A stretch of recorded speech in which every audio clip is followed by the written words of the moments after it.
A few days ago, on January 24th, ICE agents shot and killed a 37-year-old U.S. citizen in Minneapolis. Here's an incident from multiple angles, so consider this a trigger warning. First, you have this Border Patrol agent chasing after and unnecessarily shoving multiple women. The second one here, forcibly to the ground. Pretti steps between the agent and the woman while he was filming on his phone to help her up and make sure she's okay. You can clearly see he is simply looking after another member of his community who was just assaulted by an ICE agent before the agent reaches around to pepper spray him directly in the face. More agents swarm and tackle him to the ground while he's disoriented, and they're all sort of slipping on ice.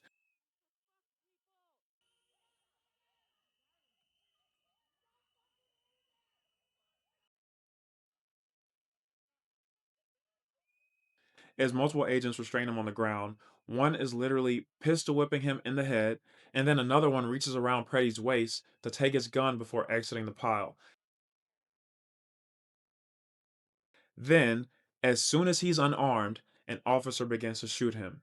Multiple officers shot at him, and they shot him about 10 times in 5 seconds, with almost half of those shots being fired while Pretty was already lying motionless on the ground. One officer was literally clapping while the other officers were still shooting at his lifeless body.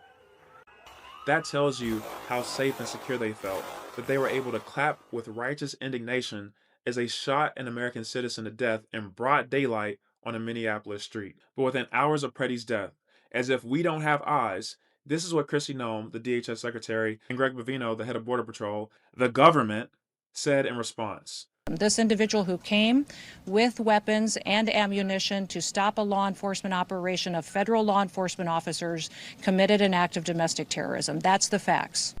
Dana, you don't know he was unarmed. I don't know he was unarmed. You said yesterday that this looks like a situation where the individual wanted to do maximum damage and massacre law enforcement.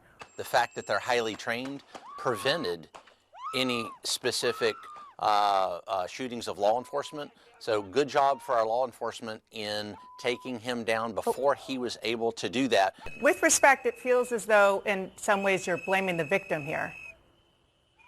The victims are the Border Patrol agents. I'm not blaming the Border Patrol agents. The victim are the Border Patrol agents.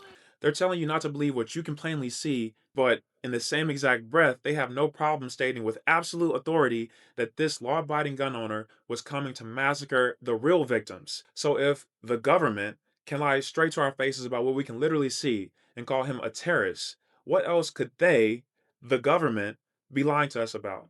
You guys should all be very grateful that we have the most transparent administration in history